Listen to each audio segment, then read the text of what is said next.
Meanwhile, a Brooklyn family is trying to grieve, but instead they find themselves in a fight for justice after their loved one's wake went horribly wrong. And we have to warn you, this story does contain some disturbing images. News 12's Anthony Carlo has the story from Flatlands. That's all I remember is that monster being in that coffin, not my daughter. Chantal Jean's last memory of her deceased daughter has become a living nightmare. Her skin was all off. It wasn't even connected to her face anymore. She had 2 garbage bag put on her feet. Yeah. What kind of incompetence and unprofessionalism is this at such a trying time, And the young lady, transitioned due to natural causes. But whatever it is, you've lost a loved one, and a funeral home is supposed to do their utmost to prepare, to hold, store your loved one, utilizing the utmost dignity. Black trash bags on her feet. What? Her skin was all falling off and stuff. This is going to unfold. This is an indictment, and I would imagine this funeral home is not going to be staying open much longer. And if it is, it's going to have massive fines. Images of Regina. And obviously a terrible reputation. This is ridiculous. I've never heard of such folly.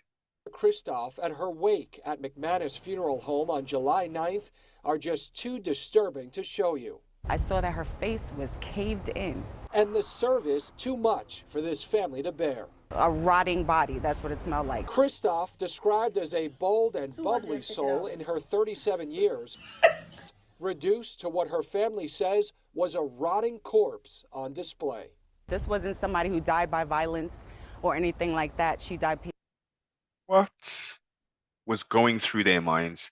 I mean, at some point, the funeral home should have said, wait a minute, listen, family, I don't know what's gone on, or let me explain what's gone on, but we've got some problems in regards to your loved one's body, and I don't think it's going to be wise to have a open the coffin and to do a viewing, etc., because these problems have taken place.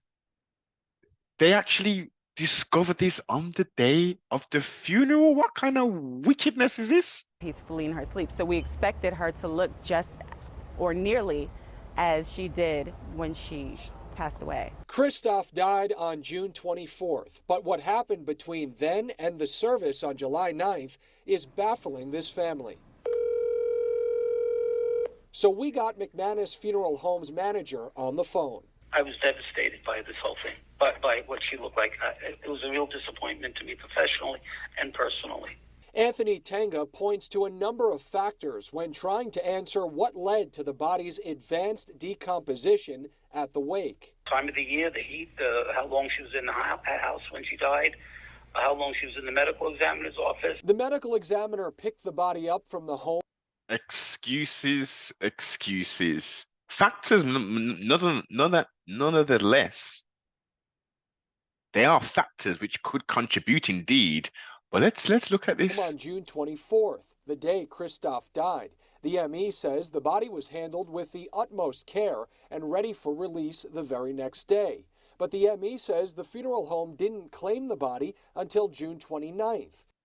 4 days after. Now, the examiner's office should obviously keep the body in a refrigerated capacity. So, do we have some issues in regards to the medical examiner as well? Because that body, a day process, ready for release the following day, that seems pretty normal and standard. A 4-day wait, obviously decay is potentially going to be setting in even more because, the embalming process has not taken place. Why did they wait 4 days? The funeral home waited until they were paid for the arrangements on the 20th. Oh, money. So we're not going to do nothing until we get money from you.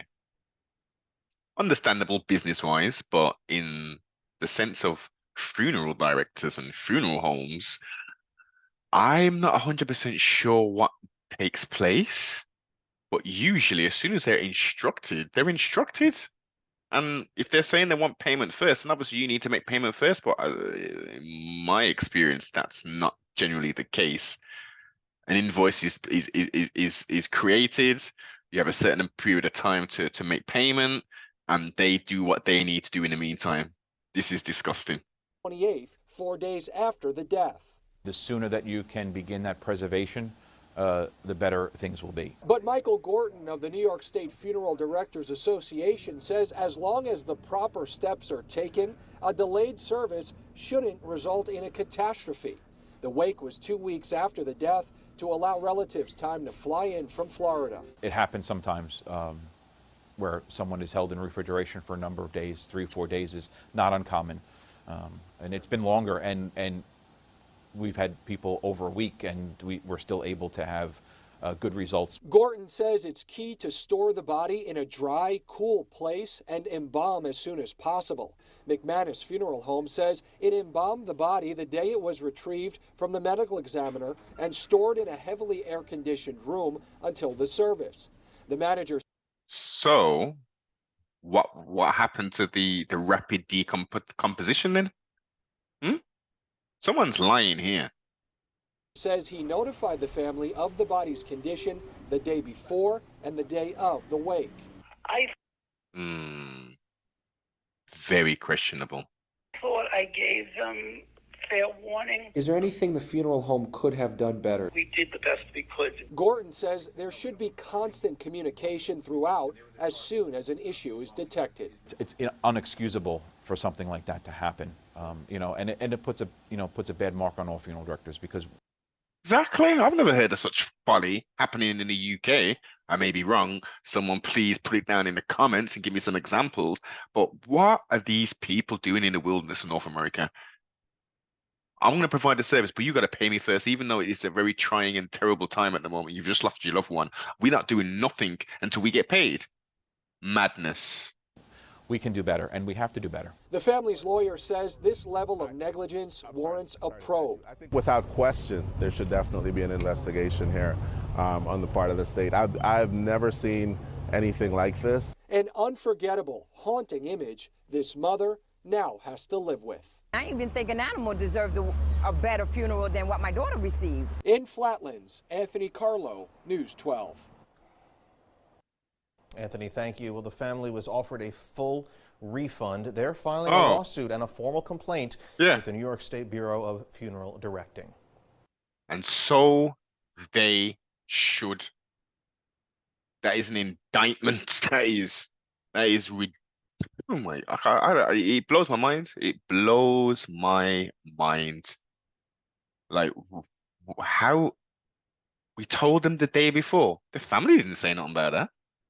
And we told them the day of. I would imagine the latter would be the truth. That when they turned up for the funeral, the service, that's when they provided said information. Wickedness, pure wickedness. It's been a few months. I haven't seen any updates as of yet, but trustfully, the family is going to get justice. Rise in paradise. What are your thoughts?